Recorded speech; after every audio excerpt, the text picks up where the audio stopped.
Hello, I'm Becky Spate and I'm the Chief Executive of the RSPB, and I'd like to welcome you today to our annual general meeting. Your ongoing support and commitment is what enables us to make this journey together. So whether this is your first time of joining us or you've been to our AGM before, thank you so much for being with us. And I'd now like to welcome you virtually into our headquarters at the Lodge Sandy in Bedfordshire.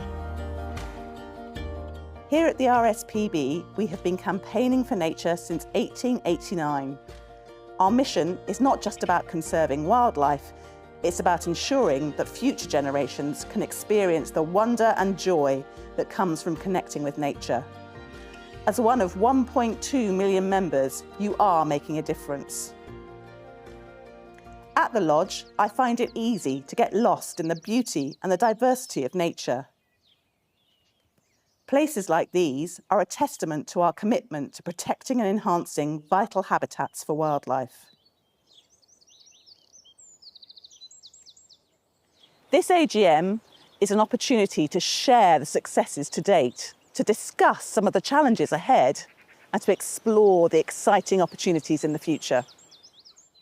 I really encourage you to engage actively throughout today using the chat and the Q&A function, and your questions and comments are invaluable as we shape the future of the RSPB together. We've come a long way since our first AGM 132 years ago.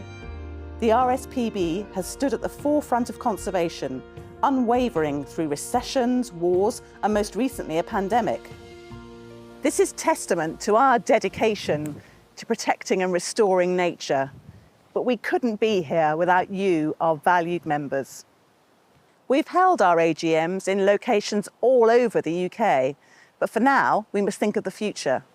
We believe that the best way to interact with as many members as possible is to hold our AGM online. This year, we have international viewers joining us from Germany, Croatia, Spain, and even as far as Australia. As a society, we know we need to change and adapt to build resilience. This is something we must replicate within the RSPB. We're now halfway through our corporate strategy, which takes us out to 2030. And I'm confident that the discussions you hear today will show you firsthand the difference your support is making.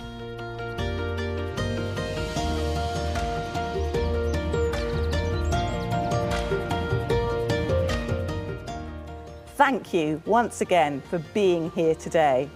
Together, we are making a significant impact for our natural world, and I look forward to sharing more with you later. So, without further ado, it's time for me to welcome our RSPB President, Dr. Amir Khan. Come on in.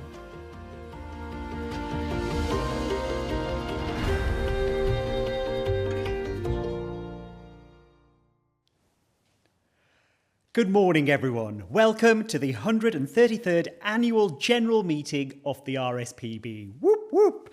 I am Dr. Amir Khan, RSPB President, and I am delighted to be able to welcome so many of you here today to talk to you about our successful and inspiring year for conservation. I'll begin the morning with some housekeeping before we get into the main event and business. You know we've got to get through the housekeeping before we get to the juicy stuff. So here we go. This is our 5th online AGM, once again broadcasting from our headquarters reserve and gardens here in Sandy. If you haven't been here to Sandy, it is beautiful. Get down here or up, depending on where you're coming from. 89% of members who responded to the survey after our last AGM told us that they prefer a virtual AGM. And we're delighted because it allows so many of you to join us today from far and wide. I'm pleased to be joined in person by RSPB CEO Becky Spate, Chair of Council Kevin Cox, and Treasurer Robert Cubbage, who you'll hear from later in the day. This year, we're using a new platform, Zoom Events. As with last year, you'll have the opportunity to comment, ask questions, and vote all within the Zoom platform. If you have any technical issues throughout the day, don't ask me. Please use the dedicated event technical support chat in the event lobby to contact a member of the support team. As with all online events, we're relying on technology to be kind to us. So if there are any technical issues today, please bear with us as we sort these out. I'm glad it's not me who'll have to do that. I'll leave it to the experts. Although we have moved to a new platform to deliver this year's AGM, as with previous years, you won't be able to turn on your video or microphone. However, there are lots of other ways to get involved, as many of you have already been doing. The chat function is your space, designed for your comments and conversation. Please be respectful to one another and make sure that any differences of opinion is healthy debate, not argument, or I'll be there chatting with you. We have a team keeping an eye on the chat, but please be aware that we won't be able to monitor any questions or submissions for matters arising within this chat box. For these, you'll have to use the question and answer function. So, if you did not have the opportunity to submit a question or comment in advance of today, we have enabled the question and answer function located on the toolbar of your Zoom app for you to do so. Finally, before I talk you through the voting process, I'd like to remind those attendees lucky enough to be under 18 that you're not able to submit questions or vote. Now, onto the voting process. Throughout the morning, there'll be plenty of opportunities for you to vote on various motions. I will state the motion and launch a poll in the live poll tab. You'll have a few moments to choose whether you agree, disagree, or abstain. Once you've answered, the poll will automatically disappear from your screen and the results will be shown. Since all proposals today are from more than one individual, we do not need seconders. Right, we're going to have a Blue Peter moment and try a poll we made earlier. Sadly, I don't have badges to give out, but do it anyway. Please vote on your screen now. We're asking, have you attended an RSPB AGM before? You should have the option to vote yes, no, or abstain. But why would you want to abstain, right? It should all pop up on your screens now. Let me check how you're voting. Come on, press those buttons. Excellent, fabulous. I can see a lot of you have attended an AGM before. Thank you for coming back. And that all seems to have gone according to plan. So far, so good. Now we're past the technical information. Let's move on to the main event. If you've attended one of our online AGMs before, you'll be familiar with the running order. For those of you who are new, where have you been? But welcome. We'll begin the morning with the reports from RSPB Chair of Council, Treasurer and Chief Executive. We encourage you to submit questions throughout the morning through the question and answer function, as the RSPB Management Board will be joining us after the reports to answer questions and discuss your comments. So get your questions in. As we're live on site, the board will review your questions as they come in so that we can group them and cover as much ground as possible. While we will endeavour to answer as many questions live as possible, we might not get through them all because you're a curious bunch. But all questions we receive today will be answered on our website following the event, though this can take a few weeks, so bear with us. As the questions we do manage to answer live will be made available for all participants to view within the session, please don't enter any personal details, such as membership numbers or contact information with your question, to protect your privacy and data. We've verified all attendees as RSPB members, so we don't need your membership number. Once we've completed the official business, we'll be honouring the exceptional recipient of the RSPB Medal. This award celebrates their unwavering dedication to nature conservation, inspiring us all to protect our planet's rich biodiversity and ensures a healthier environment for future generations. I actually can't wait to hear about the recipient's work. It's amazing. If you're feeling a bit overwhelmed by the technical information, don't worry, you're in good company. I'll do my best to remind you how to use the essential functions. That might be a bit like the blind leading the blind, but if I can do it, you can do it. And I'll do it all the way through the event. And don't forget that the support team are available in the dedicated event technical support chat in the lobby area if you need them. Now that we've gone through all the processes and what to expect, I'm delighted to kick off the official business of today's AGM. Now, formal notice of today's meeting was published in the RSPB magazine, and copies of the agenda and annual report have been made available to you all via our website, email, and the resources section of the event lobby. Now, item 1 on the agenda is the minutes from the last AGM. Last year's AGM was held on Saturday the 14th of October 2023, and it was the 132nd AGM, and the minutes from that meeting are on the RSPB website. Council has confirmed that these are an accurate record of the meeting, and so I will sign a copy today at the RSPB headquarters. There we go. I actually know the date, so I can put that on. Normally I have to ask that question, but I've done that in advance. Here we go. Let's move on to item 2, matters arising from last year's minutes. If there are any questions specifically relating to the minutes from 2023, please start your question in the question and answer box with matters arising so that we can easily identify these. A reminder, please don't include any personal information. I don't need it. I don't want to call you or email you. Just send in your question with matters arising at the start. Any general questions on the RSPB's work can be asked later in today's agenda. And if we miss anything at this point, I hope we can come back to it under general questions later on. Right, the matters arising from the minutes are, firstly, the governance review. At last year's AGM, we informed members that we would, in due course, be embarking on a review of the RSPB statutes to reflect the decisions made following the governance review. I can confirm that this process is likely to start before the end of this calendar year. Secondly, the social media incident. Our chair, Kevin, will address that in his report shortly, so I will leave that to him.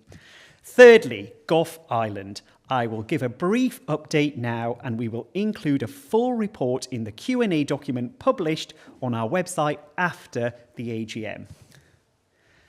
Island eradication is extremely challenging, and the conditions on Gough Island are among the toughest in the world, given the island's remoteness. The operation to eradicate house mice from the island lowered the mouse population substantially, and in the following breeding seasons, we observed a very high breeding success across our monitored seabird species. But unfortunately, the mice breed very much faster than the birds do, and as their population has now recovered, we have sadly seen evidence that they have resumed eating seabird chicks. This is really disappointing, but when you try big, bold, ambitious things, the challenges are huge. We have conducted or commissioned 3 programme reviews to understand why the eradication attempt failed. And whilst they didn't identify a single cause, they did identify several possible factors for further investigation, which will inform future eradication projects led by ourselves and others. We are determined to learn from this and remain committed to mounting a future attempt to restore the island for seabirds. But it is worth celebrating that through this attempt, we have brought the seabirds an important reprieve, and many more seabird chicks have fledged across Gough than in the last few decades.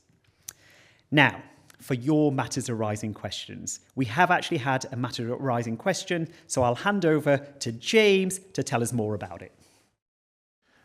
Good morning, everyone. My name's James Robinson, I'm Chief Operating Officer, and we've had a question related to the minutes of the last meeting. And the question is, why is the RSPB not visually active in challenging Sizewell C and related energy developments that threaten Minsmere, North Warren and other nature reserves?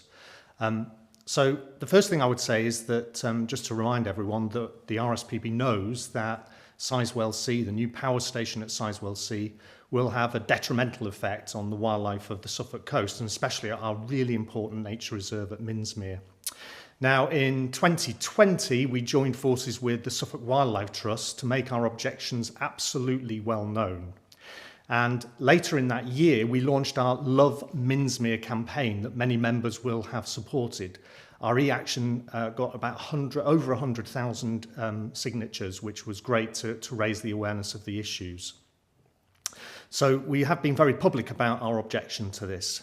Now, we have also appeared in the examination, answering questions and giving evidence to make sure again that the issues, having an impact on nature were raised at that stage.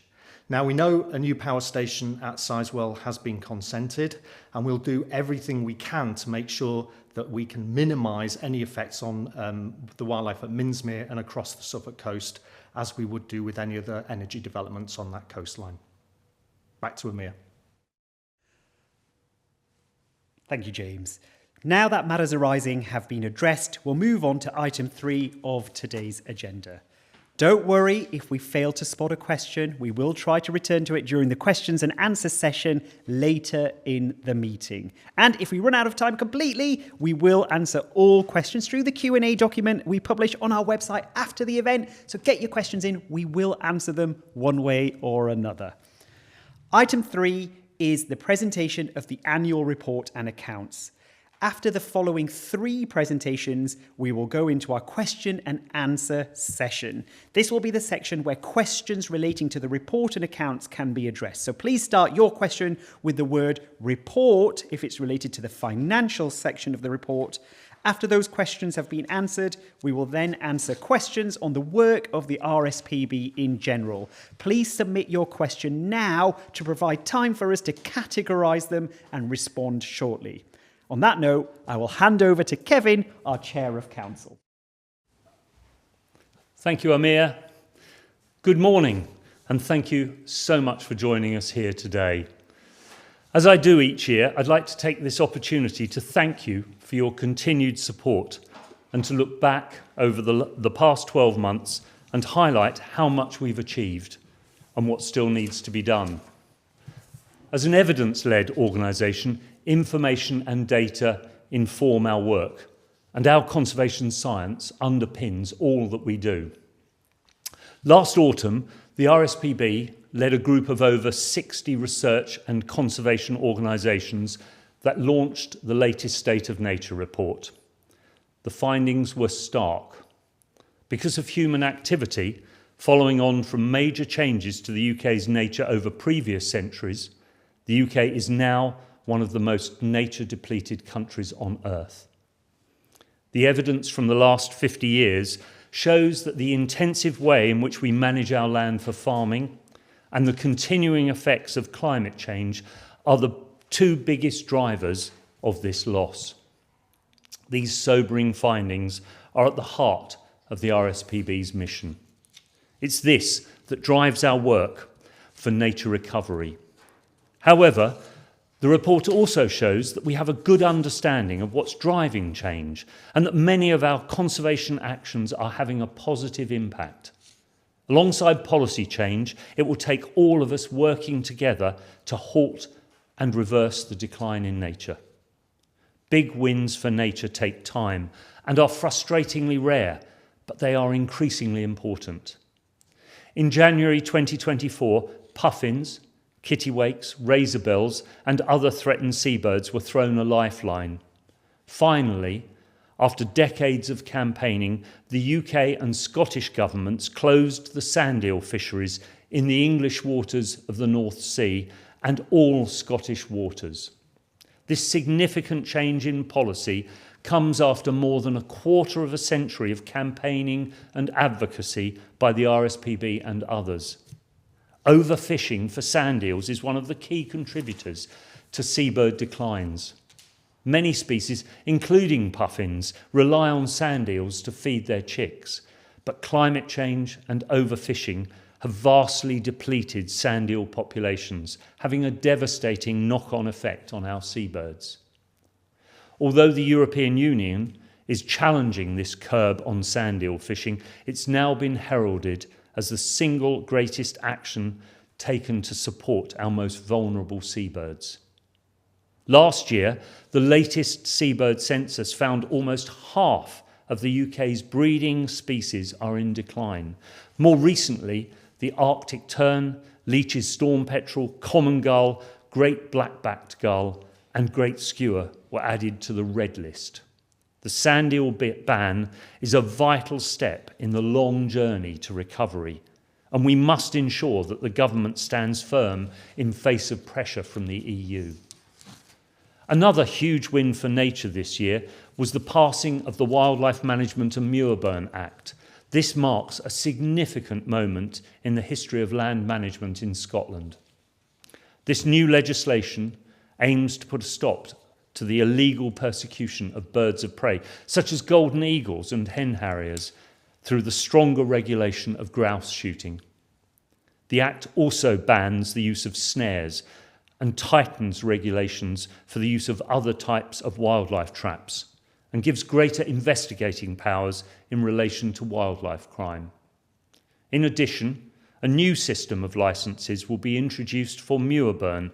This is the practice of burning vegetation, usually for sporting and farming purposes.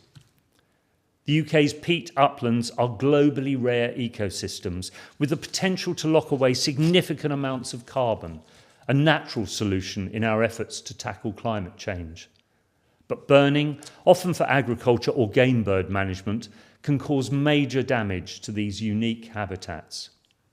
The legislation again follows decades of campaigning and advocacy, with the RSPB at the forefront of those calling for urgent change. And we will be watching the Act's implementation closely and are already pushing for similar progressive policies across the rest of the UK, including in our soon-to-be-released annual bird crime report. Our amazing network of reserves remain the jewel in our crown, and we continue each year to steadily grow the area of land that we manage for nature, focusing on what we do best and where we can do this most effectively, often making strategic extensions to our current nature reserves. At Bempton Cliffs on the Yorkshire coast, home to around 500,000 seabirds each summer, many of which are currently benefiting from the sand eel ban, we've been able to purchase additional land thanks to a number of philanthropic donors and the Bannister Charitable Trust. This is the first land purchase at Bempton for over 30 years. The area purchased used to be an intensively farmed arable field, and we are now working to transform it into a more diverse mosaic of meadow and scrub. Already we've seen birds including yellowhammers, tree sparrows, linnets, skylarks and corn buntings feeding there. Last year, we were delighted to open Munches Moss in County Antrim to visitors. This is a stunning new nature reserve with species such as Irish damselflies, green hair streak butterflies and cuckoos. One of the most important species here is the marsh fritillary butterfly, and we've worked closely with butterfly conservation to carry out major work to try and support this vulnerable population. Strategic acquisitions, particularly to our existing reserves, are critically important to us. Since I became chair in 2017, we've acquired over 8,500 hectares of new land. From whole new reserves like Sherwood Forest and Glen Crippersdale, through to strategic extensions such as at Blacktoft Sands in Yorkshire and Laken Heath in Suffolk. What nature needs is bigger, more joined up places to call home, and I'm delighted that we also have a number of new acquisitions in the pipeline to be announced in the coming months.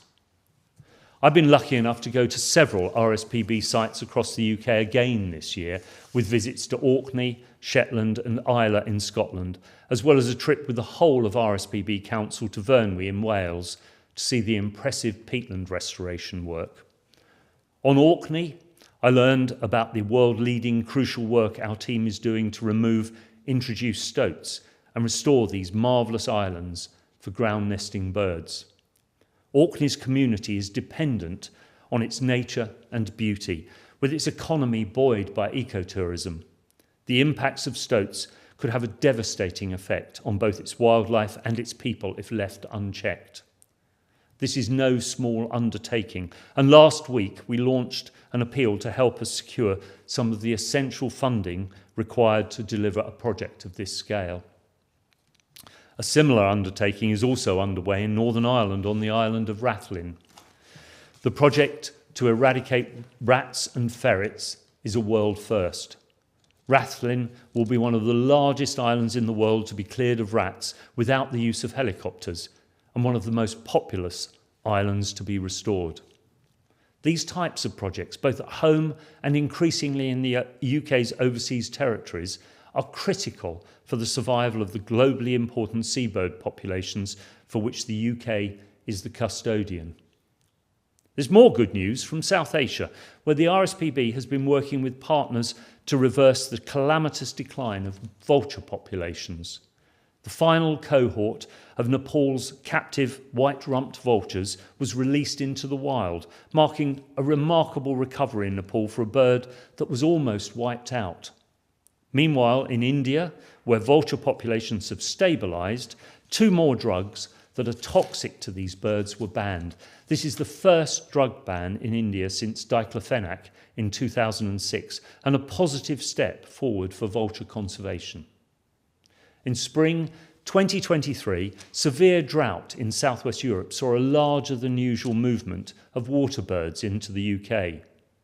Many arrived on RSPB nature reserves, including several black-winged stilts that ended up staying to nest.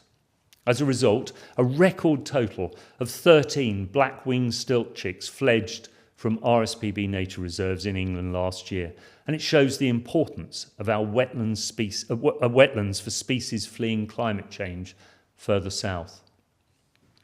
Across Wales, a series of initiatives aimed at ensuring a more sustainable future have been launched through the Tir Canol project, thanks to funding and support from the Esme Fairbairn Foundation and the Woodland Trust.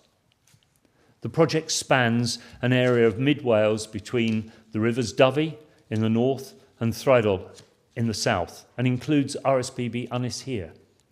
It will benefit populations of native wildlife such as pine martins and horseshoe bats, with the restoration and expansion of globally important habitats such as montane scrub, blanket bog, grasslands and coastal salt marsh.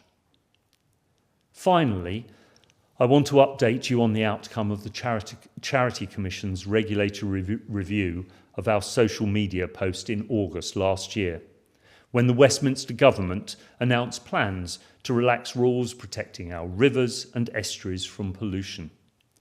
The regulator engaged with us to understand what had happened and confirm appropriate steps to strengthen our policy and procedures.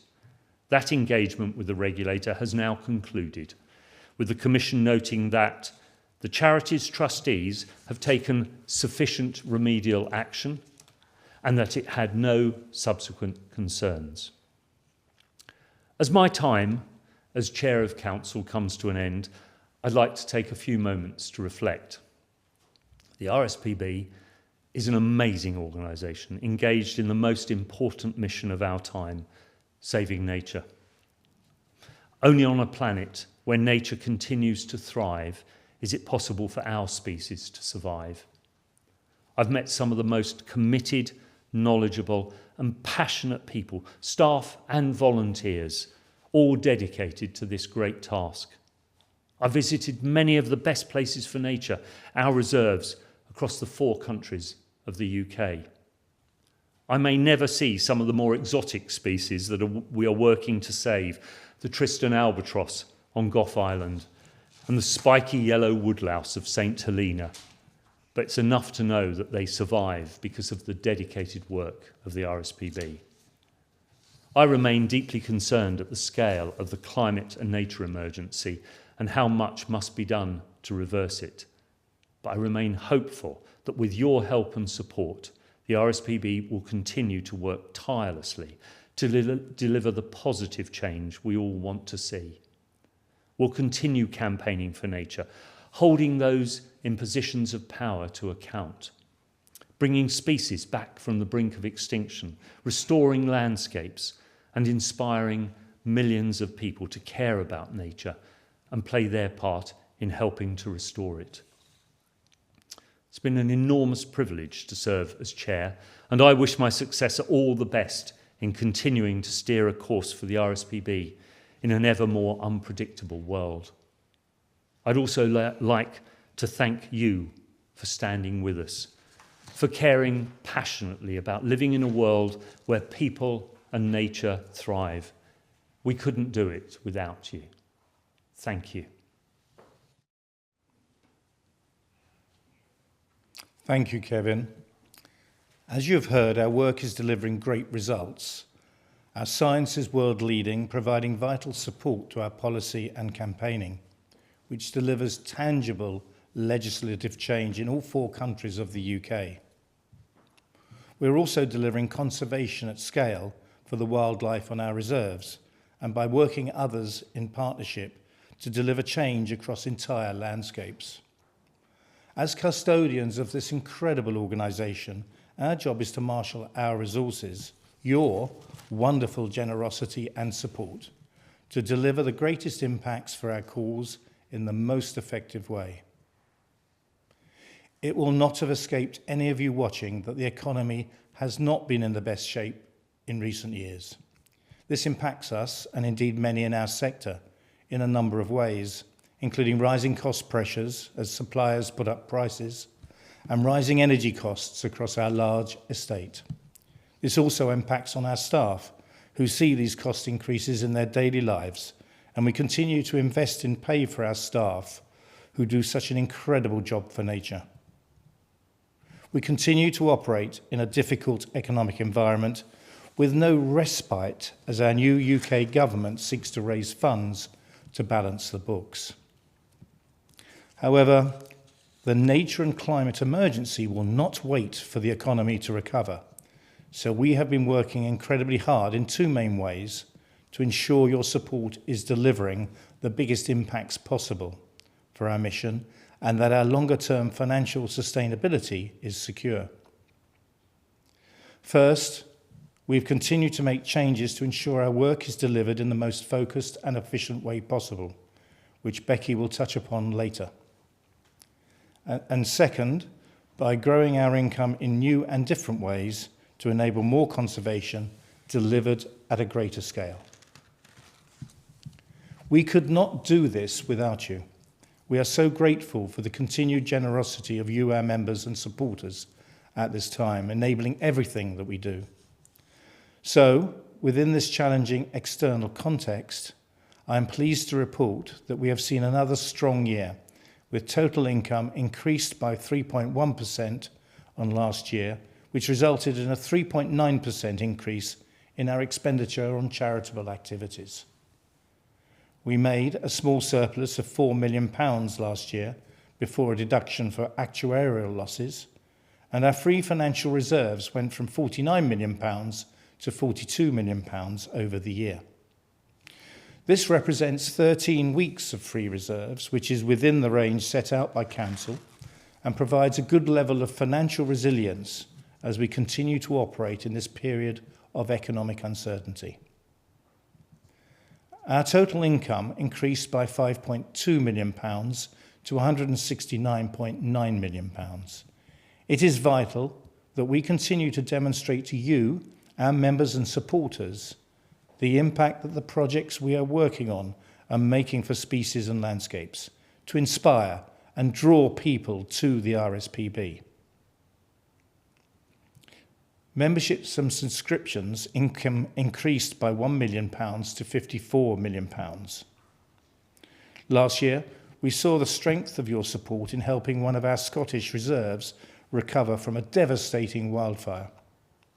The catastrophic wildfire began in the Highlands and tragically spread to our Coromoni Nature Reserve, resulting in the devastation of around half of the reserve, undoing 20 years of woodland restoration. Following an appeal for help, RSPB members, supporters and philanthropists sprang into action. Thanks to their generous gifts of over £200,000, as well as substantial support from Barratt Homes and Trees for Life, we have been able to set about restoring the habitat. The commitment of our members in the current financial climate makes all the difference. Following last year's record-breaking year, we saw our legacy income decrease slightly by £1.7 million to £42.5 million. However, at the end of the year, we had a £6.7 million increase in legacies notified. It is always humbling to receive these gifts and be included in the final wishes of our supporters so that we can continue our work in their name. Thank you from all of us. As I've said, growing our income is fundamental to delivering more impact. Working with business is going to be a crucial part of this. We have started a new 3-year strategic partnership with the Co-op, where sales of their compostable carrier bags are supporting our peatland restoration work. In the first year alone, this has generated £1 million, which is now being used to support the ongoing restoration and long-term management of over 300 hectares of internationally important RSPB-owned peatland across Wales and Scotland. Our work in the uplands remains both vital to support many struggling species and lock more carbon into the land by restoring degraded habitats. After a small decline last year, we have seen an increase in our commercial activities of £4.4 million to £35 million.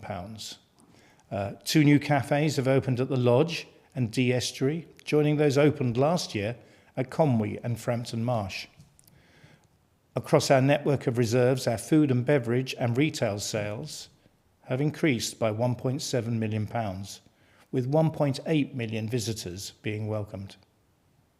Our reserves really are the best of the RSPB, world-class conservation and unmatched wildlife experiences. Our ability to deliver conservation success has resulted in income from our consultancy and advisory work also increasing by £2 million. Our total expenditure on charitable activities has increased by £4.7 million to £125.3 million, which is more than any previous year. We invested £21.2 million in our work to educate and inspire support. This is a decrease of £1.6 million compared to last year. But in contrast, we've spent an extra £3.8 million in managing our network of over 200 reserves, bringing the total to £53.2 million. Together, we manage almost 160,000 hectares of land, providing an increasingly vital habitat for over 18,700 species, of which 3,500 are of conservation concern. This year, our investment in research, policy and advisory also increased by £1.8 million to £46.2 million.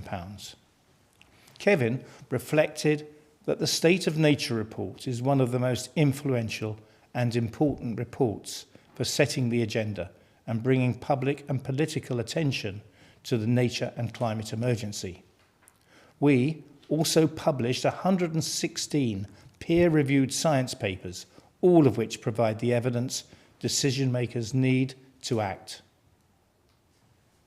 We are bringing our full range of expertise from science and policy through to direct conservation action to our international work. We're currently working together with BirdLife International on a new £3 million partnership with the Ecological Restoration Fund to protect over 500 species across 100 countries, alongside our BirdLife partners. Stretching from the Arctic to southern Africa, the African-Eurasian Flyway is one of 4 great global pathways used by hundreds of millions of migratory birds every year, many of which call the UK home for part of the year. The economy remains uncertain, and we continue to make plans that are resilient to this in the longer term. The generosity and commitment of you, our supporters, ensures we are able to keep saving species and protecting landscapes. Thank you all for what you do for our shared cause and all that you enable us to do with your support. None of what you hear about today is possible without you.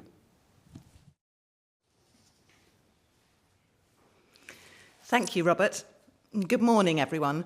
Thank you so much for joining us and for all you do for our great shared cause. The successes you heard Kevin talk about just now would simply not be possible without you all. And I also want to start by saying a special thank you to Kevin too. It's been such a privilege to work alongside him in my 5 years at the RSPB. Kevin, you've been a guide, a mentor, and above all, a great and challenging friend for the RSPB, passionate about our shared endeavours and knowledgeable about our work, always putting your shoulder to the wheel for the natural world. I also want to share a heartfelt RSPB welcome to Andrew as our chair designate and our other proposed trustees, Susanna, Catherine, and Jane. You will all bring a wealth of expertise and experience to the organisation, and I'm excited about what we can deliver together for nature. Not just because we're saying goodbye to Kevin and others and hello to Andrew and our proposed trustees, but autumn always does feel like a time of change, both in the natural world and here at the RSPB. The nights are drawing in, our swifts and swallows have returned to their winter homes, and the geese are starting to arrive. We have a change of government at Westminster, the restoration of power sharing in Northern Ireland, and new First Ministers in Wales and Scotland. And with the wettest 18 months on record, the changes in our climate are starting to bite ever harder. In times of change, you need to adapt. And this will be a thread that runs through my words today. First, to the politics. With a new UK government in place with so much to grapple with, we're going to have to work hard to persuade them of the need to address the nature and climate crisis at sufficient scale and with sufficient urgency, both at home and abroad. Ensuring we meet our legal commitments to halt the loss of wildlife and protect 30% of our lands and seas by 2030. Pushing for sufficient funding and structure for the essential nature-friendly farming transition. Demanding urgent action to restore and better manage our current protected sites while increasing their size, their number, and their connectedness. Putting nature at the heart of any planning reforms, particularly around housing and energy infrastructure. I know this in particular will be challenging, but if we can direct investment to locations away from our most important places for wildlife and build the recovery of nature into new development from the very start, we can ensure nature's recovery and get to net zero. We also need urgent action to save our struggling seabirds, filling in the gaps in our network of marine protected areas and making sure they are well managed is essential to that. And we need to restore the UK as a nature leader on the global stage, delivering robust plans alongside the necessary finance to meet our international commitments. We'll have teams in Colombia at the Nature COP next week and again at the Climate COP later in the year, pushing for this alongside BirdLife International. Since the new UK government came in, I can share with you that there has been a welcome change in tone about the nature crisis and a new willingness to collaborate with civil society. But ultimately, what matters is the specific actions that will be taken to turn nature's fortunes around and how much investment it gets. This is what we're focused on delivering through our advocacy and our campaigning, and where we will continue to hold government to account. The proof of the pudding is always in the eating. Alongside how we influence a new government, we're also looking at new and different ways to engage others critical to delivering our mission. As I've shared before at previous AGMs, If we stand still and don't broaden our support base, we'll never save nature. In the coming year, I hope you'll see more of our work with business. We've long worked with the corporate world, from the minerals industry, converting old gravel pits into wetlands, to house builders, modelling what nature-friendly housing developments can look like. But we need to do more of this, influencing from the inside to elbow nature into boardroom decision-making and to bring more desperately needed investment into nature's restoration. We'll also be doing more to engage young people and those who live in urban areas with our cause. This isn't just about reaching people where they are, but also bringing the next generation closer to our decision-making. I'm very proud to say that for the first time, members of our Youth Council were on the panel to interview the trustee and chair candidates, who I hope you'll be electing later today. They also now sit on our committees. We'll also be looking to grow our supporter base, engaging more and more diverse people in our cause, because without the broadest possible support, we'll never achieve the critical mass required to see nature flourish. To do this also means taking a long, hard look at ourselves and what we need to do differently as an organisation to attract and retain the very best talent from every community in the UK.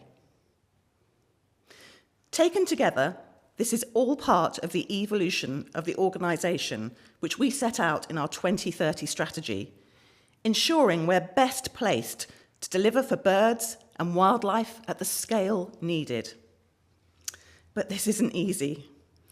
Since I joined the organisation in 2019, the only constant for us has been change, whether that's political, economic, technological, or social.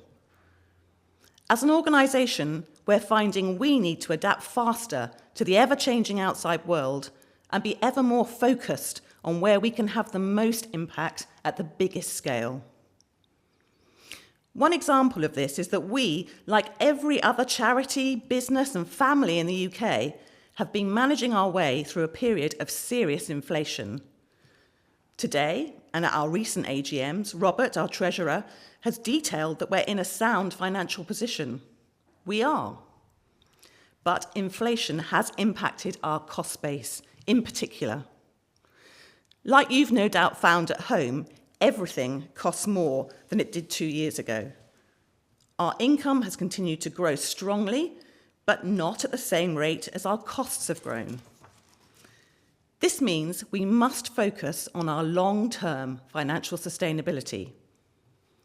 So, over the past 18 months, we've been working to really focus our resources where they are most needed to deliver our strategy and mission.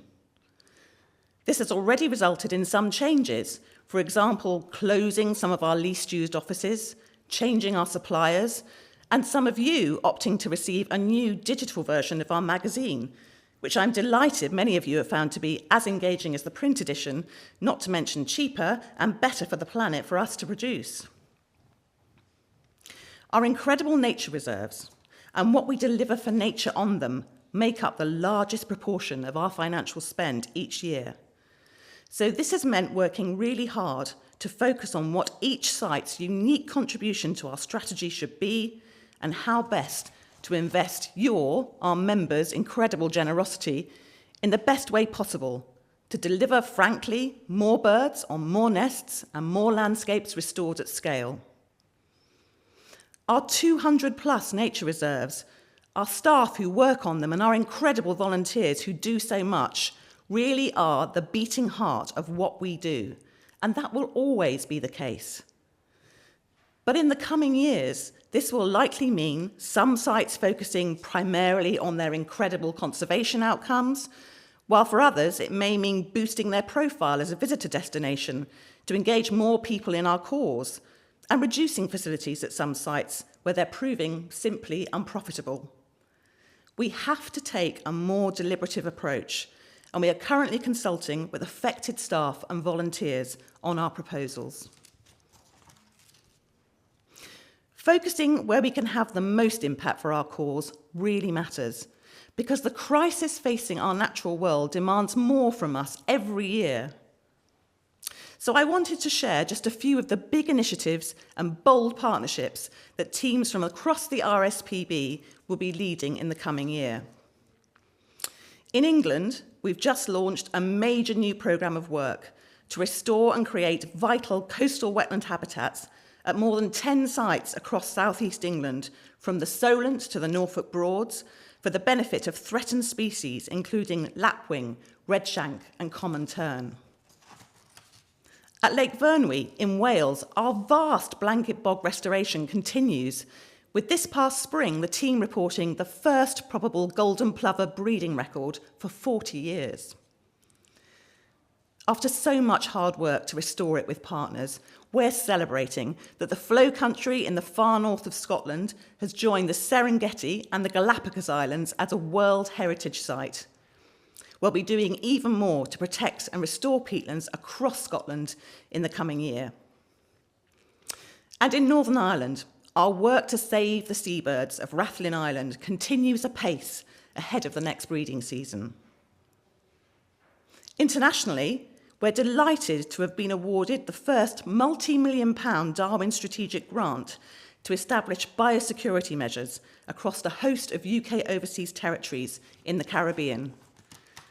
These islands, for which the UK government has responsibility, are especially important for their endemic species, such as the rock and blue iguana. Our incredible scientists will be embarking on major reviews of our long-term efforts to restore biodiversity in West Africa, the Cairngorms and the Lake District. They'll be building on their world-leading research into the challenges facing our seabirds and understanding more about the threats to wildlife posed by disease. This is just a flavour of what teams across the organisation are working on. And none of this would be possible without you all. Your backing, financially, as volunteers, as campaigners, really does make a difference. To finish, I wanted to turn to a couple of our recent wins that Kevin outlined so brilliantly earlier. Securing the licensing of grouse moors in Scotland and the banning of industrial sand eel fishing in UK waters. Two totemic achievements for our cause, two shifts vital for tackling the illegal persecution of birds of prey, upland land management practices, and the resilience of our seabird populations. Yes, we help build great partnership efforts around these issues, but make no mistake, our leadership was what delivered. What I believe sets the RSPB apart is that we have the ability, thanks to your support, of taking the long view, building the evidence. Some of these campaigns have to be multi-decades long, but we can remain tenaciously engaged in what nature needs with a laser focus. To operate at that scale, to deliver what really matters, we have to continually adapt and change. But if we stay true and focused on our mission, with you, our incredible members and supporters with us, we thrive. In the last few weeks, we've been celebrating some of the emerging success stories from our reserves this summer. Record numbers of spoonbills, cranes and bitterns returning to our wetland nature reserves, in some cases breeding in parts of the country that have not seen these incredible birds for centuries. This doesn't happen overnight. During the last 30 years, our predecessors worked to create more wetland habitat and more reed beds where we had lost so much. We rebuilt, we worked with business and with communities, with our incredible scientists, ecologists and reserve teams, and we campaigned and influenced policy. And today, those same wetlands are part of a resilient adaptation to our changing climate, for species fleeing droughts elsewhere, and for people too. Saving nature is complex and difficult, but boy, is it worth it. The loss of nature and fear about our changing climate can feel overwhelming at times. I know, I feel it too, but there is hope. Together, with action, commitment and hard work, and thanks to you all and your support and generosity, it can bounce back, sometimes surprisingly quickly, to the resilience it needs to cope with a changing world. Together, We can do this.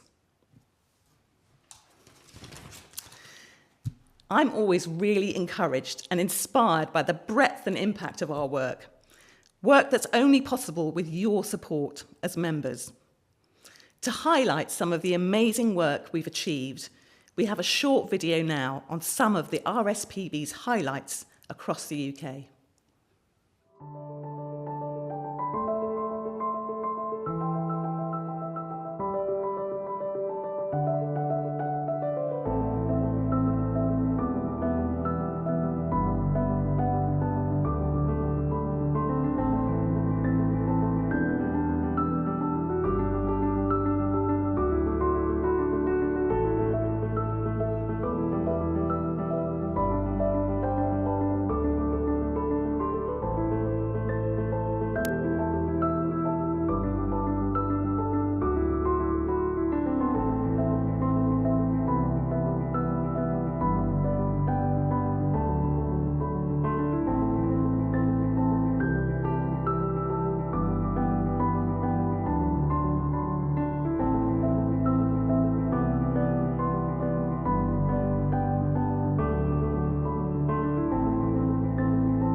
Hi everyone and welcome back. We've moved to a more informal setting, fireside chat, and this gorgeous bunch of people here are our RSPB Council Board. We're going to be asking them, they're going to be answering, I'm just going to be asking, questions that you guys have all submitted. But first I want to say thank you to Kevin, Robert and Becky for those fascinating reports. And we have actually had a question on the reports and accounts, but there is actually embedded in the questions that we've already got here from you guys, so we will incorporate it there. And thank you for asking all these questions, because there's stuff that I want to know as well, actually, so you've saved me a job.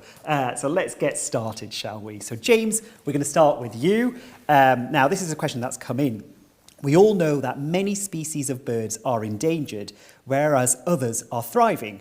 What can we learn from the thrivers which could assist the threatened?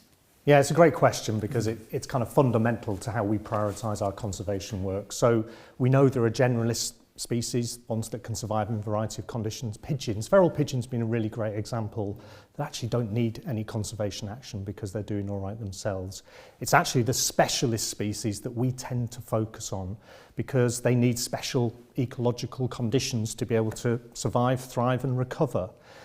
And what we do is we have a recipe of actions then for those species to make sure that they can get back to where we need them to be, because often they're in serious trouble. And we do that by monitoring, we do it by diagnosing the solutions, about testing the solutions and then moving to full recovery. And our members will know that we have great evidence of the species for which this has worked really well. So for species like the red kite, the bittern and the searle bunting have all done really well because we can really focus on that approach. But we've got a lot more work to do to help those other species which aren't in quite as good a position, and we'll continue to do that. Brilliant. Thank you so much for that. Now, Becky, the next one is for you. We received a number of questions on the future of our nature reserve. So can you tell us, or reassure us, I hope, about that? Yeah, no, I can understand why people are asking about this. So it's a bit like I said in my speech, I suppose, that over the last 18 months, we've had these two big things we've really wanted to try and achieve. One is looking at our longer term financial sustainability as an organisation, and that's always a sensible thing to do, particularly in rising costs like we've got at the moment. But the second is looking at where we get most bang for our buck, I suppose, in terms of applying our resources. So we've been looking right across the organisation. We've been looking at obvious things like closing offices that we're no longer using as much as we were. We're looking at procurement and how we kind of find new suppliers, etc. But one of the things we've got to look at is our reserves network. We've got over 200 reserves. They're at the heart of what we do, I should absolutely make clear, but they are kind of more than half of our spend. I mean, it's a big spend, so we've got to look at that. And so we have been doing a piece of work that's involved lots of teams from the operation who know that reserves network really well and have been working to come up with some proposals about how we could better categorise that network to make sure that we use our resources in the way I described. So some reserves, it might be all about their conservation outcomes, for example. Some of our reserves, we know they're great places where people want to come and understand what we do and engage with our cause, and we'll focus on that. And some reserves, there might be ways in which we can manage them differently in the future. So we're doing that piece of categorisation, and we've done it really thoroughly, and we're in the middle of just talking to those staff and those volunteers who know that reserve network best about those proposals right now, at the moment. So that's why I kind of can't give you specifics right now. But I just kind of wanted to sort of reassure those people who've asked those questions that our reserves network is fundamental to what we do. And all of that work that I've described, it's about exactly what we've been talking about today, which is about saving species, about restoring landscape at scale, about delivering the mission of the RSPB as effectively as we can. So it's a really important piece of work, and I'm confident we're doing it in a good, thorough way and being really transparent about it with those people who are concerned. Thank you, that is reassuring, thank you. Now, Andrew, I'm going to turn around. The next question is for yourself. What's the current membership figure of the RSPB, and how does it compare with 2023 and 2022? Okay, so members are the absolute backbone of our organisation. We were founded by a small group of women in 1889, and now 135 years later, I'm very pleased to say that we've got just under 1.2 million members. So the number of members has gone up a little bit in the last year, just by about 9,000. So about the same as previous year, but an amazing 1.2 million. And each and every one of our members is just crucially important to us in helping us to save species, to restore and protect wild places, and to move to a world where wildlife and people can thrive. As well as our members, though, there's many other ways that people can get involved. So involved in campaigning, in fundraising within their communities, in volunteering, in citizen science through Big Garden Birdwatch, through visiting our shops, and of course visiting our amazing reserves. So I'd say to everybody, please continue to support our work, and if you know anybody who also wants to become a member, then please do get them to sign up too. Thank you, and thank you to all our members. And I've got to say that I actually visited the shop yesterday at this reserve, and I bought one of everything. The Christmas stuff is now in, so go and get it. Right. Now, we've had a number of... sorry, Emma, this is directly to you. Because I know you're there and we're friends, I don't feel like I have to say your name, but I do have to say your name. Emma, this is for you. We've had a number of questions about our relationship with new government and proposed changes to the National Policy Planning Framework. Can you tell us a little bit more about that? Because lots of people may be worried about it. Yeah, absolutely. And it's a really key point. So just before the election, the Labour Party made a clear promise to meet the global target to protect and manage land and sea, 30% of land and sea by 2030. Really important, really positive. And then since they became the UK government, actually we've seen that rhetoric continue, which again is really positive. So real hope in that space. So using the planning kind of area as an example, we've had really good meetings with the ministers involved, Angela Rayner, Steve Reed, along with other conservation organisations.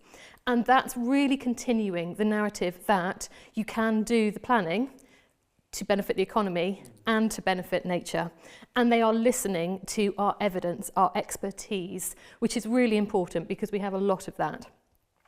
Now, we are also looking at, so how can we continue to make sure that continues. So we're not complacent in that space at all.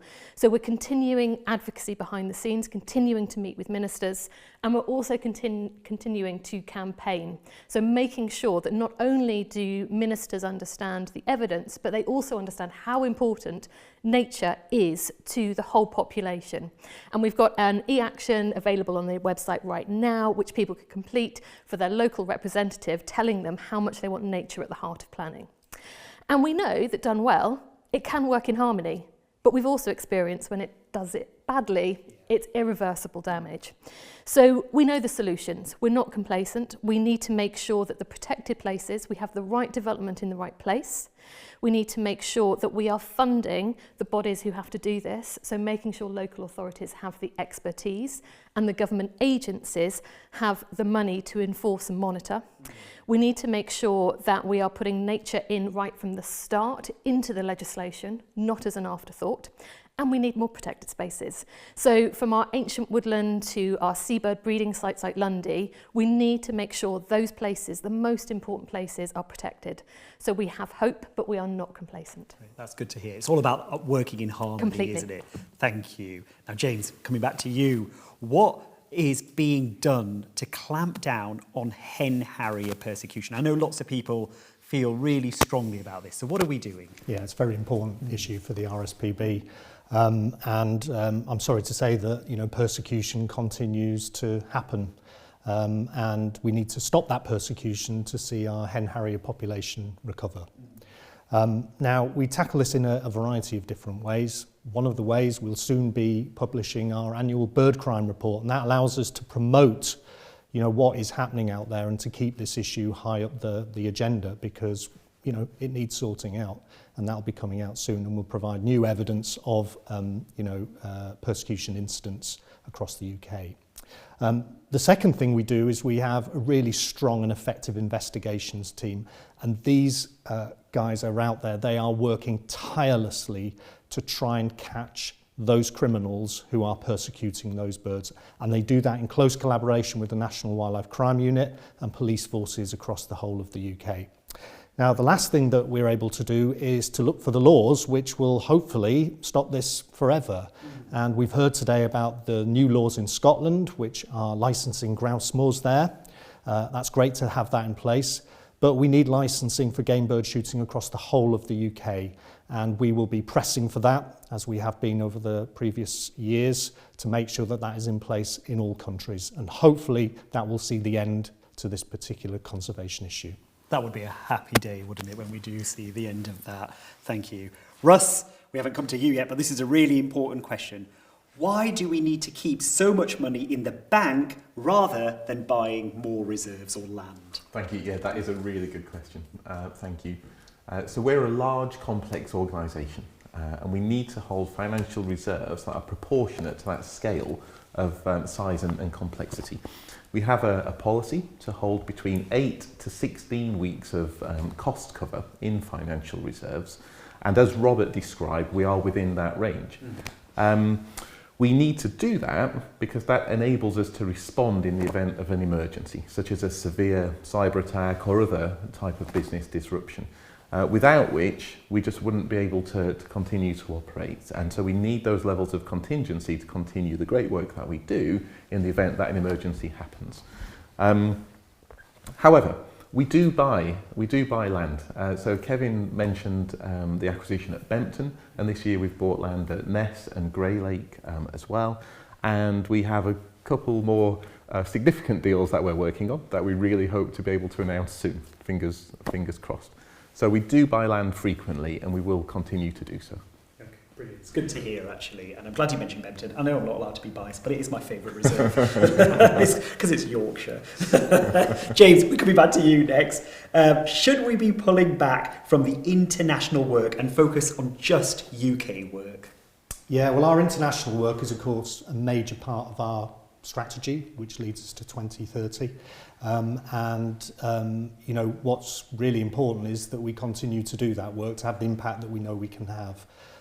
So we spend about 7% of our gross expenditure on our international work, and we tend to focus that on the places where UK birds go. And, you know, I remind all of our members who will know very well that, you know, the birds don't recognise borders, they move. And so for those migratory birds that we celebrate today on World Migratory Birds Day, you know, we need to make sure that we're working with our partners across the East Atlantic Flyway to make sure that we conserve those birds for the future, and we'll continue to do that. But of course, UK birds also occur on the UK overseas territories, and we play an important role there. Think of things like our International Marine Programme and working with the Albatross Task Force.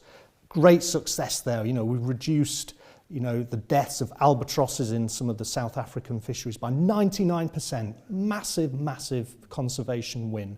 That's where we're having real impact. Now, we do work in other parts of the world where we can work in partnership, again, to where we can work with others to have the biggest impact that we possibly can. So think of things like the Gola rainforest in Sierra Leone, where we're protecting rainforest and showing others how that can be done. And there are a range of other different types of projects that we can work on as well. So, you know, it's an important part of our work. We'll continue to do it, and long may that continue.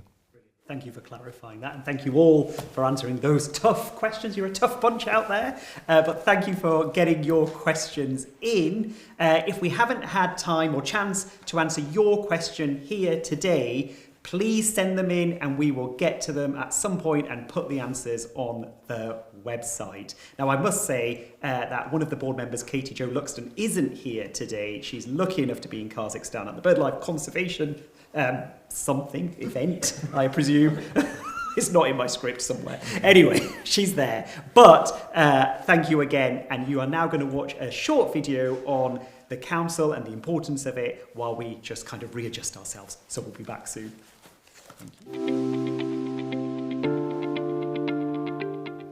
Hello, today I'm going to be sharing some insights into the workings of the RSPB Council.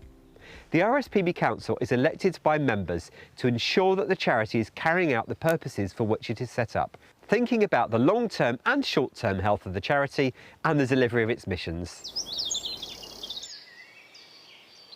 The RSPB Council is responsible for the charity's mission, purpose and values, its legal responsibilities, major decisions about policies, resources, programmes and services, ensuring that the impact of the RSPB's activities is considered and managed. The Council works with the Board to agree the RSPB's strategy and then delegates responsibility for delivering the strategy and associated decisions to the Board. Council consists of 12 trustees, including the Chair. So how can you, as a member, get involved? Well, during today's annual general meeting, it's your opportunity to vote on who those trustees will be. Once elected, they will serve for a 3-year term. All council members are volunteers, dedicating their time and expertise without financial compensation. Let's find out a bit more about the council.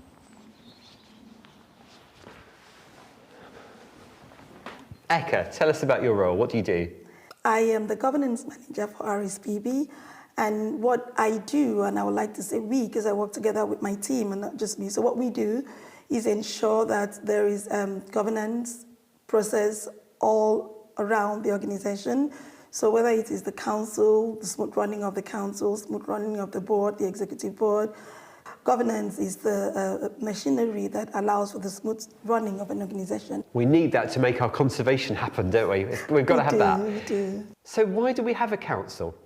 Simply put, the council is the legally constituted body that runs RSPB. What that means is that they appoint the board, they work with the board, and sometimes they challenge the board when it's necessary. The council ensures that the work of the RSPB, its impacts, and how it manages the resources that it's been entrusted with is recorded and reported back to the public.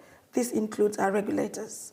Council members do not have individual authority. They work collectively, and this is mainly through regular formal meetings, and they meet quarterly every year.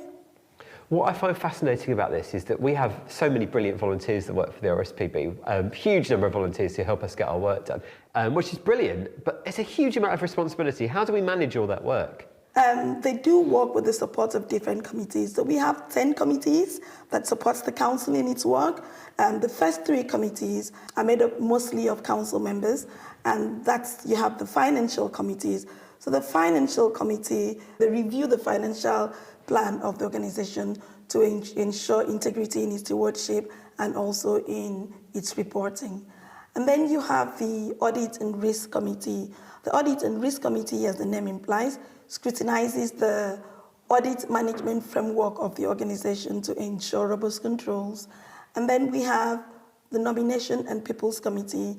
Nominations and People's Committee, they ensure that there's a transparent process for recommending members of the council for appointment. They also scrutinize the performance of the RSPB in terms of how it treats its people, and this includes both employees and volunteers. So those are the 3 kind of main ones that have got the council members on them. The others are a bit more of a mixture of people, aren't they? You're right, Jamie. There are 3 advisory committees, first of all. So they guide the council in conservation, strategy, communication, and commercial opportunities. So bring in a lot of expertise, don't we? They do. And I think that's wonderful that we're tapping into all these experts. They do, and the good thing is that they're not just made of council members, there's diversity here. So you have a lot of experts giving you diverse opinions as well as diverse experiences, and all of this comes to make sure that it's a robust guide that's being given to the council. And how are the 4 countries represented? So the 4 remaining committees, each one is made of a representative from each of the 4 countries in the UK. This committee is made up of regular members and guest members, and they also meet at least twice a year to run things, give the advice, and report back to the council. Eka, thank you very much for coming to talk to us today and telling us all about the council. Thank you for having me, Jamie. It's been my pleasure. Thank you. So now we know the important role that you as a member can play in electing our trustees, and the vital role that those trustees as part of the council have in guiding our mission and holding us accountable as a charity.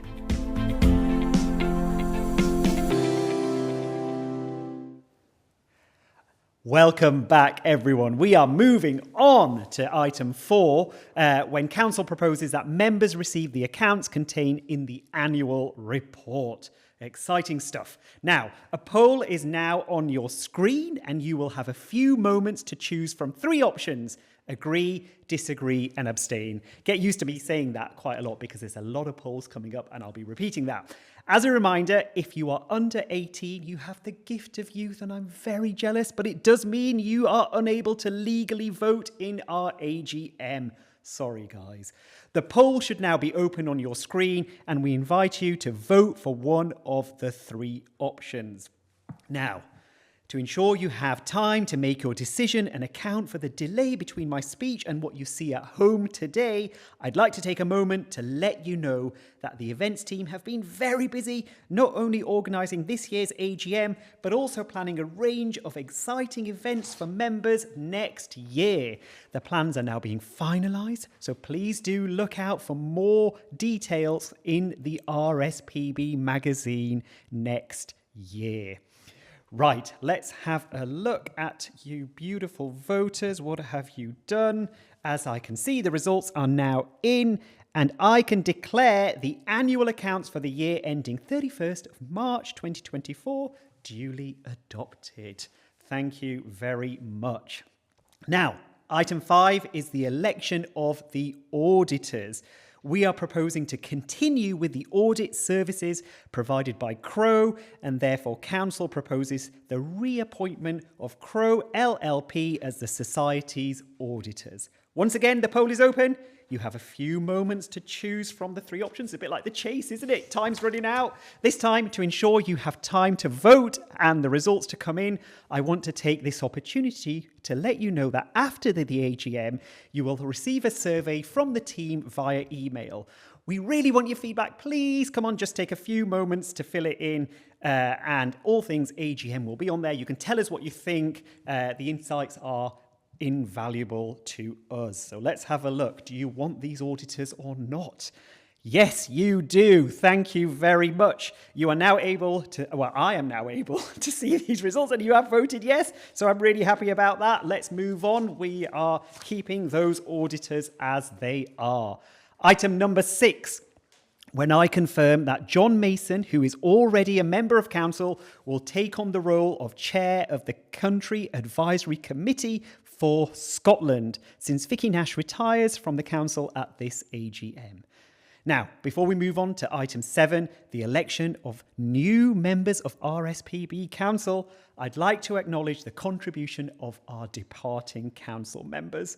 Becky has already paid tribute to our Kevin. We're all very sad about him leaving our departing council chair. We also want to say a heartfelt thanks to other outgoing members, Vicky Nash and Veronica Pickering, as well as Linda Grant and Gaz Kusar, who stepped down earlier in the year.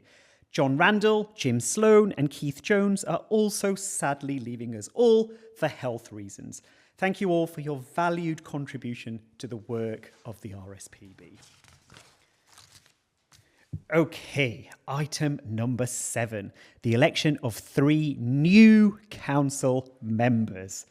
We now invite members to vote on the resolutions to appoint 3 new members to the council. Each appointment is for a term of 3 years. Since the number of members nominated for the election does not exceed the number of vacancies, there has been no need for a ballot to be conducted in advance of this meeting. We will introduce each nominee to you through a slide on your screen, which will be followed by a poll on whether to nominate them to council or not. That's nail-biting stuff. You will have a few moments to choose from your 3 options. Say it with me: agree, disagree, or abstain. Right. We first invite members to vote on the resolution to elect Susanna Dinage as a member of RSPB Council. Listen to this. Susanna has extensive leadership experience in broadcasting, notably as Global President of Animal Planet at Warner Brothers Discovery, collaborating with conservation organisations. Previously, she served as MD of Discovery in the UK and Ireland and held a strategic role at Channel 5 after starting her career at MTV Networks. That brings back memories. Since January 2022, she has been a media consultant for Rethink X, is on the advisory board for the Lead Curriculum and partners with the Isle of Wight Literary Festival. She has chaired COBA and served on the All 3 Media Group board. A lifelong wildlife advocate, she supports various charities and, of course, enjoys a bit of bird watching. Yes, Susanna, let's have a look. What have we voted? Well, as if there was any doubt, you beautiful people, you voted yes. We are going to appoint, and I declare Susanna Dinage a member of RSPB Council for the next 3 years. Welcome, Susanna. Now, we invite members to vote on the resolution to elect Catherine Dugmore as a member of RSPB Council. Pay attention, this is impressive stuff. Catherine is a qualified chartered accountant with a career spanning over 20 years, including a role as an audit partner at PricewaterhouseCoopers. She has extensive experience in public, charity and healthcare sectors, holding trustee positions at the Royal Botanic Gardens, Kew, and WWF UK, and currently serving on the board of Natural England. In the NHS since 2012, yes, big up the NHS. She holds non-executive roles at Hertfordshire and West Essex Integrated Care Board and Cambridgeshire Community Services NHS Trust. We love that. Previously, she was Vice Chair of Action for Children and Chair of Victim Support. Catherine enjoys outdoor activities, gardening and amateur birdwatching, eager to learn more about wildlife. So what do you guys think? Shall we get her in or not? Let's have a look. Yes, I declare Catherine Dugmore a member of RSPB Council for the next 3 years. Welcome, Catherine. Right, finally, we invite members to vote on the resolution to elect Jane Reeves as a member of RSPB Council. Jane has been on the England Advisory Committee since 2022. She is a trustee for the Green Alliance and RBG Kew Foundation and has held various roles, including on the Finance and Resources Committee at Royal Botanical Gardens Kew as Vice Chair of the Legal Aid Foundation. With a background in legal and policy engagement, she has worked as SVP for Thomson Reuters and Senior Counsel at Taylor Wessing, bringing expertise in legal compliance, public policy, and global government affairs. Impressive. Let's see what you all think about Jane. Yes, she is in as well. So congratulations, Jane. I declare Jane Reeves a member of RSPB Council for the next 3 years. Thank you for voting yes. That saves me an awkward conversation with one of those 3 or more. Cheers, guys. Right, let's move on to item 8, the appointment of the new chair of council. The chair has the same accountabilities as any other member of council, but the role comes with additional duties.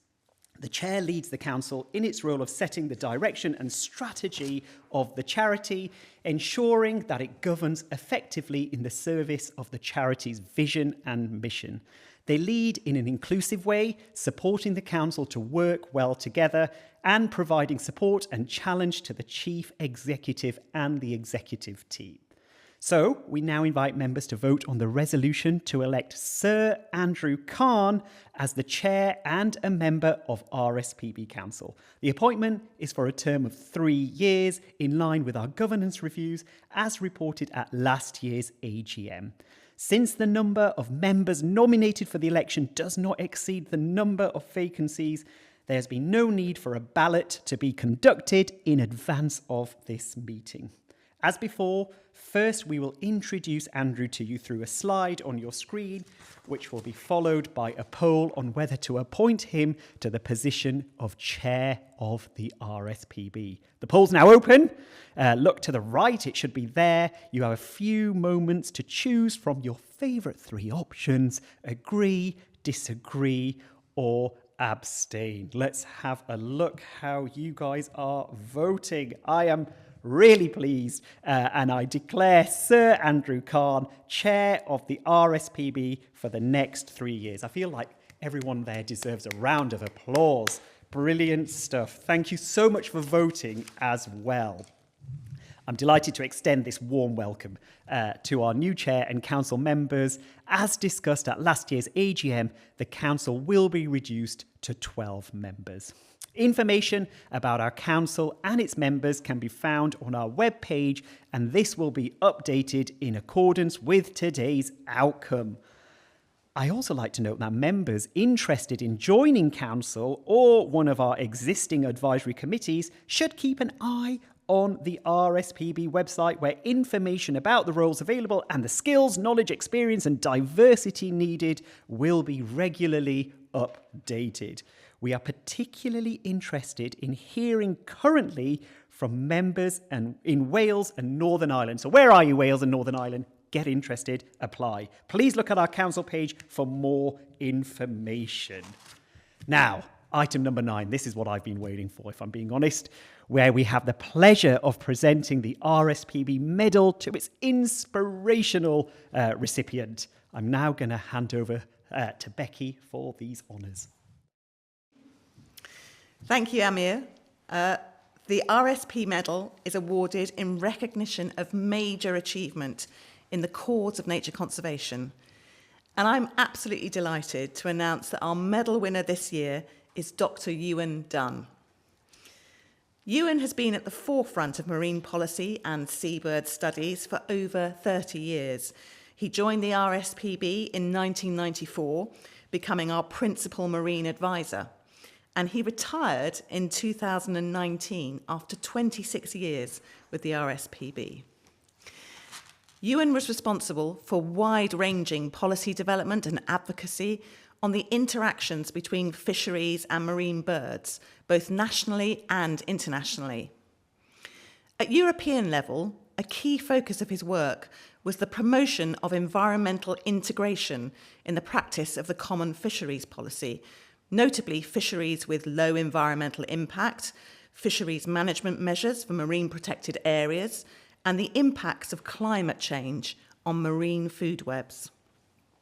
He led international work on the reduction of seabird bycatch, playing key roles in the initiation of the BirdLife International Marine Programme and the Albatross Task Force.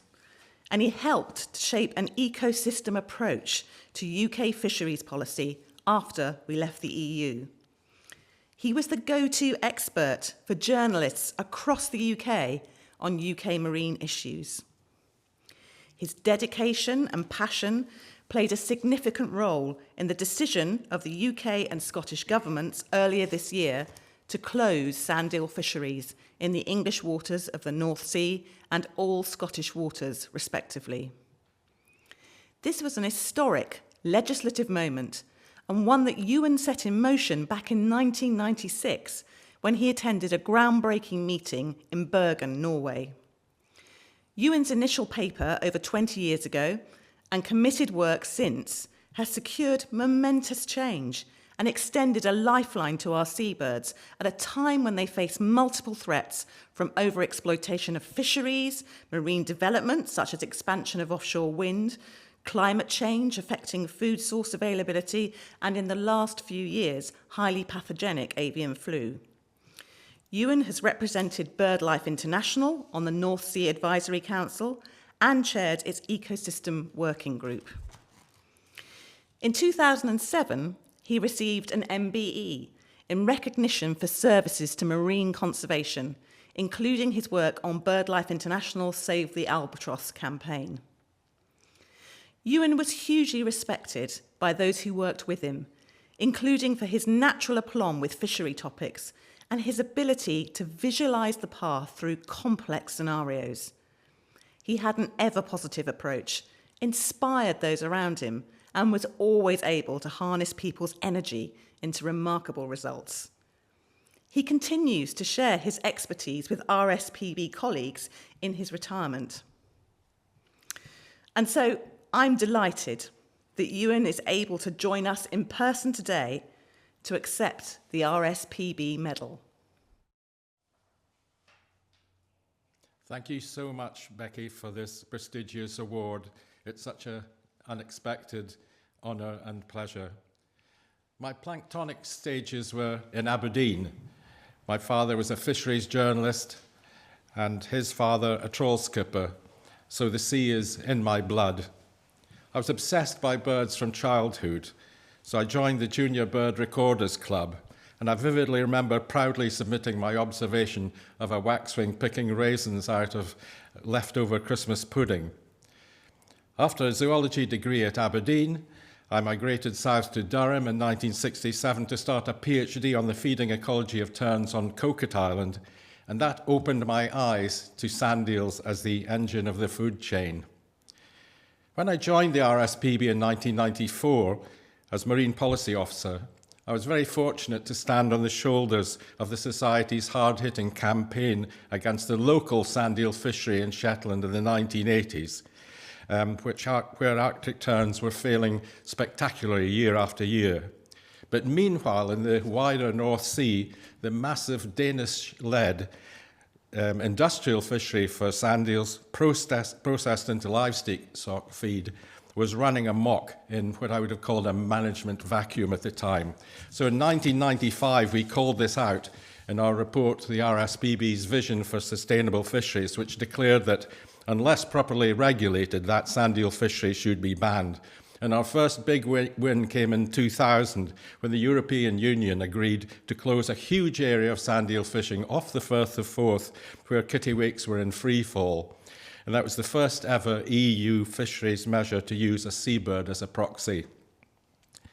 But as Denmark's annual sand eel landings soared towards 1 million tonnes, we lobbied for tougher sanctions in the North Sea ministerial conferences and in Brussels. And the media loved this stuff. They were helped by John Gummer, the then Secretary of State for the Environment, accusing Denmark of burning sand eel oil in its power stations. The Danes weren't used to the RSPB interfering in their sand eels, and so much so that one of their scientists dubbed me the representative of Bird Food International. But slowly but surely, fisheries management was becoming more ecosystem-based. But populations of kittiwakes and other sand eel-dependent seabirds continued to plummet as the climate crisis and offshore wind farms added to the toll. But in 2020, Brexit opened the door to persuading UK governments to end sand eel fishing in their territorial waters.